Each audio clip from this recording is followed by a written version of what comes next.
All right, good morning, ladies and gentlemen. Hopefully, you guys had a good weekend.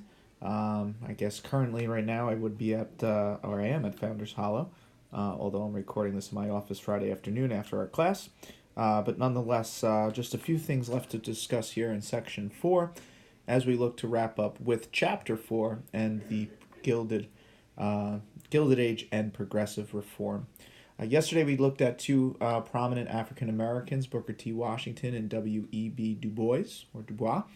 And while they are certainly progressives in their own right and calling for change from an African American standpoint here in the United States, a big difference between them were their feelings on segregation. All right, W.E.B. Du Bois was someone who was looking to change the narrative, so to speak, and calling for the idea of not necessarily accepting segregation like Booker T. Washington in order to avoid conflict rather. Booker T. Washington was one that said that maybe segregation is something that can be spun as a positive here.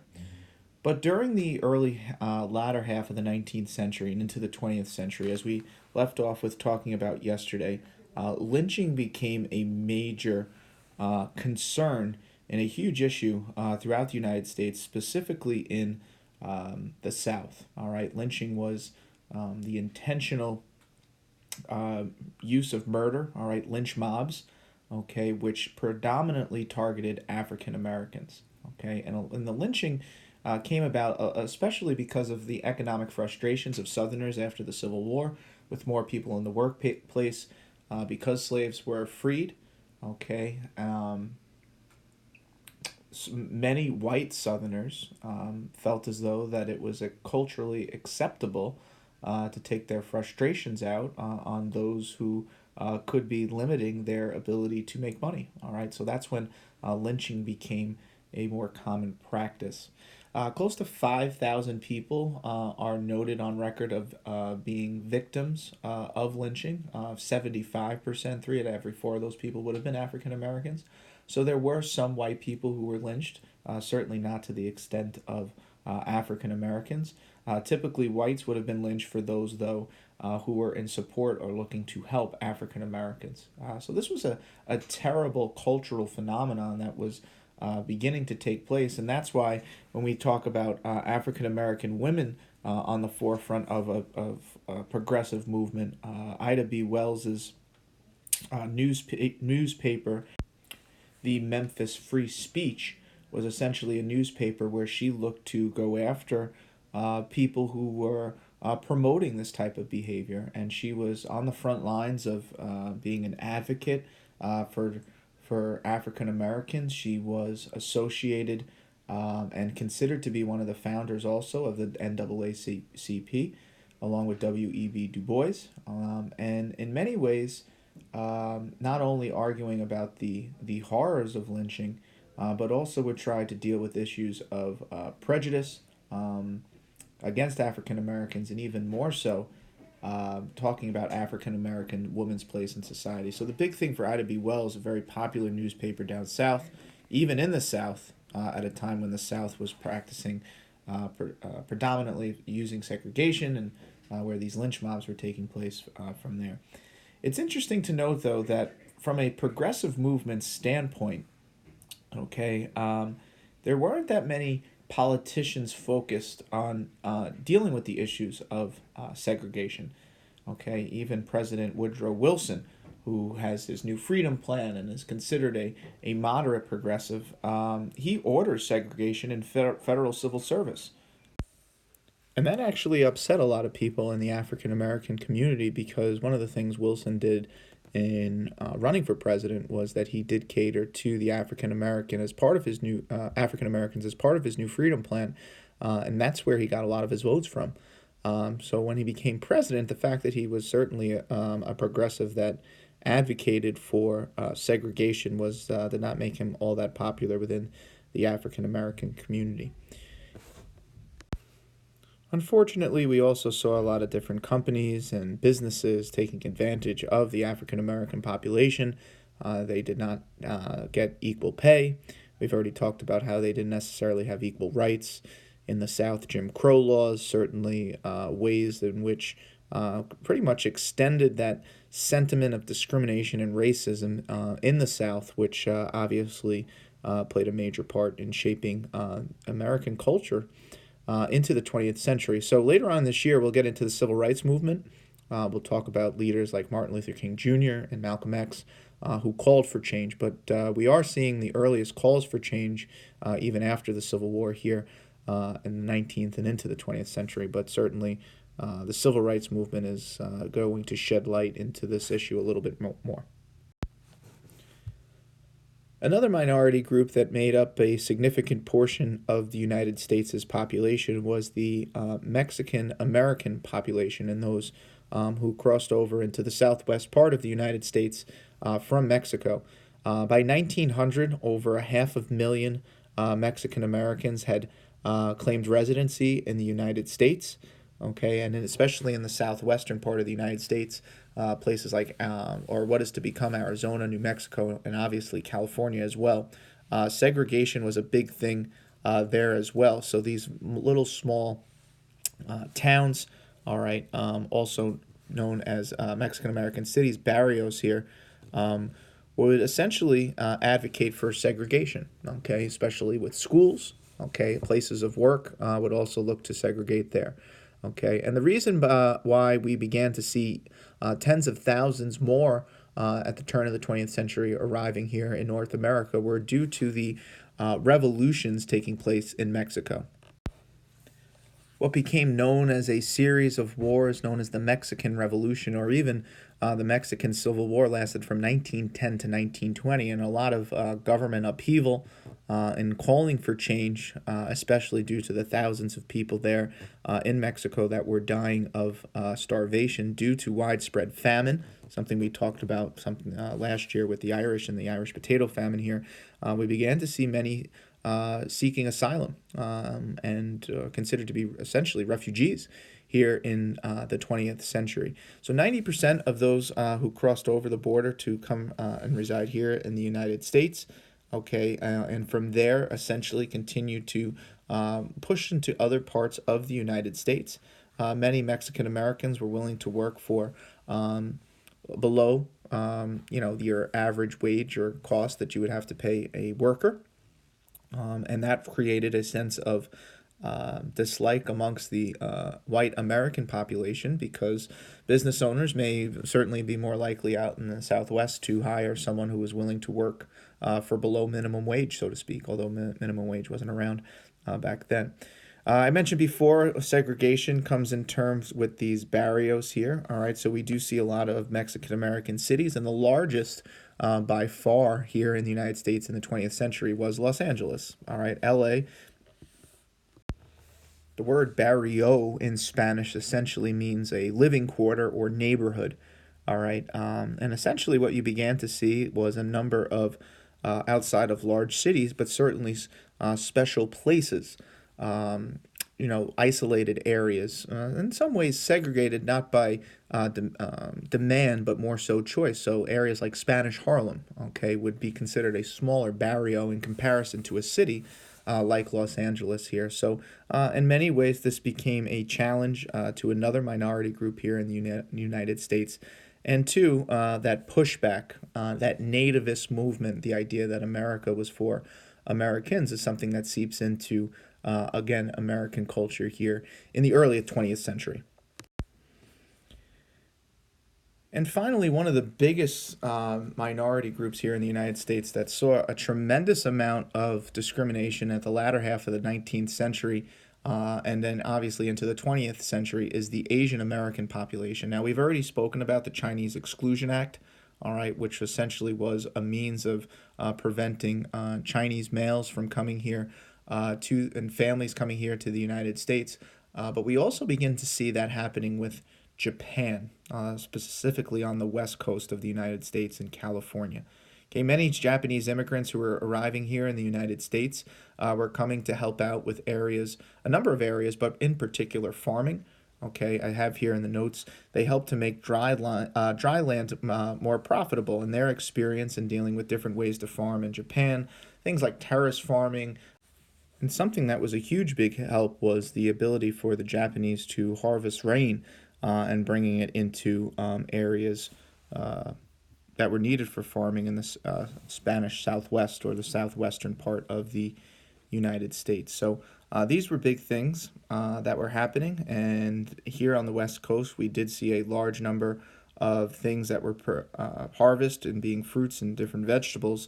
A lot of it came back to the success of the Japanese immigrants. But there too, there was a need for land, and Japanese wanted farmland to be able to make a profit. And now you have people competing for land, and now also competing for ways to make money.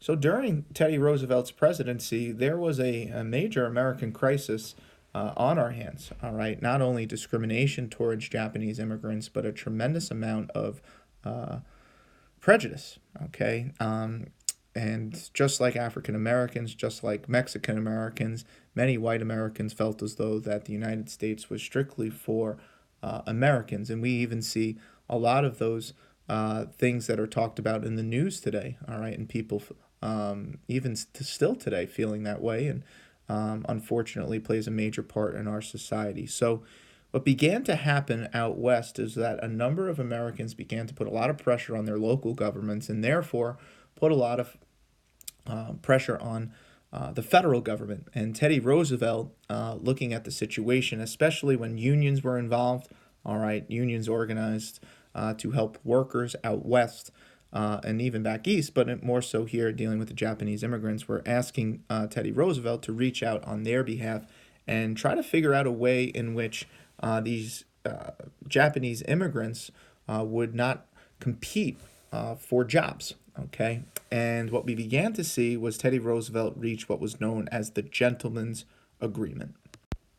The Gentleman's Agreement was an opportunity for the United States to present a proposal to Japan, in which Teddy Roosevelt arranged with the Japanese government that Japan would stop sending workers to the United States. Okay, so basically they're closing immigration, all right, to Japan.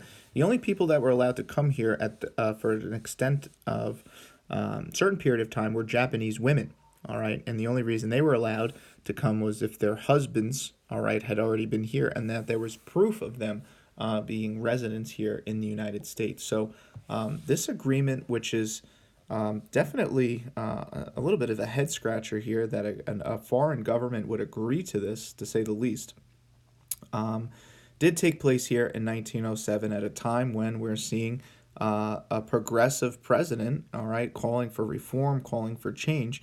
This is something that I think is a big change as far as this is concerned, which also coincided, though, with what was going on with the United States government and Japan. A lot of tension did exist at this time, not just because of the amount of immigrants who were coming here, but also because Japan and Russia had been involved in a conflict over on the other side of the world. So although this is an unofficial agreement, okay, Congress never agreed to it. Okay, and essentially it wasn't until 1924 that officially the Gentleman's Agreement is kind of put to rest with an Immigration Act of 1924 that we'll talk about. But for that time, from 1907 to 1924, essentially what we had here in the United States was a freezing of Japanese immigrants coming into the United States. Aside from particular people from different countries facing a general sense of discrimination, the last thing in Section 4, as far as a struggle for justice, also comes with religious groups. And I think a lot of times in American history, we look to certain groups, but one group in particular that was discriminated quite a bit were Catholics, all right? And when we talk about the Catholic Church and their devotion to the Pope, okay, and their conservative beliefs, a lot of times they come under fire, all right, and they are brought into question for a number of different reasons. Okay, it is in the early part of the 20th century that we begin to see small bands of Catholics looking to set up separate schools. That's when we get and begin to see parochial schools here in the United States, privately funded schools, particularly Catholic schools. You look at Kellenberg is a private Catholic school. All right, prior to the 20th century, you didn't really see that. All right, here in the United States, there were public schools, but private schools, not based off of religion, but private because of whatever something might be emphasized or studied and what have you. So we begin to see parochial Catholic schools here in the United States. What we also begin to see is a number of Jews discriminated against, all right, and a number of, especially in that wave of immigration we talked about in the last chapter, 1890s, 1900s, a lot of Eastern European Jews who were looking to escape persecution in their home countries wound up coming here, and they begin to face not necessarily persecution, but a general sense of discrimination against them for a variety of reasons. And that's when we begin to see major cases of anti-Semitism, okay, which wasn't just here in the United States, but also in Europe. Okay, obviously, I think when we think of anti-Semitism in Germany during World War II and the Nazis, Adolf Hitler blaming the Jews for Germany's problems, and the development of concentration camps is the epitome of anti-Semitism. But although it didn't happen in this country to that extent, it certainly did exist. And one of the biggest cases and examples of that is in regards to a man by the name of Leo Frank. Leo Frank, whose nickname was through a court case labeled the Jew, was a superintendent in a factory in Georgia, and was convicted of murder of a 13-year-old girl. Now, although the evidence is a little bit shaky, there was no hard facts that stated that made it obvious that he was guilty. After he was put on trial, instead of being sentenced to death, he was sentenced to life in prison. And it was during this time in August of, I believe it was 1915, August of 1915, an angry, frustrated group who were essentially labeled anti-Semites broke into prison and took Leo Frank out of prison, all right, with prison guards and everything else, everyone turning a blind eye to this angry mob of a dozen or so people, and Leo Frank was lynched, all right, and hung and killed out of frustration, which is always something like that is going to leave an impersonable mark on the United States, especially considering this case there was never necessarily cold hard facts that would have implicated Leo Frank to be 100% guilty of this crime. And it rings true to look at that although the United States is this land of opportunity and a place, as we said in the last chapter, immigrants can come to, the United States has its blemishes, all right? It's discrimination against minority groups, Catholics, Jews, Mexican Americans, Japanese Americans, African Americans, is a huge issue moving into the 20th century of how the United States is going to try to respond and learn and grow from this general sentiment that existed here in the United States. So that's the end of section 4 and the end of chapter 4. So as you guys know, tomorrow you have your 50 Scantron question test. All right. Big thing for me, for you guys to go over, just make sure you're familiar with the presidents. All right. We talked about the election of 1912, Wilson, Taft, Roosevelt. Be familiar with Roosevelt. Know who was president when certain things were signed into action. All right, know who was the president associated with the Square deal or the New Freedom deal or the president assassinated in Buffalo. So things like that. All right, just again, look over your notes, especially for this test. You have some key terms, all right, that would be, or definitions that we have essentially gone over in the notes as well. Okay, and be familiar with your people.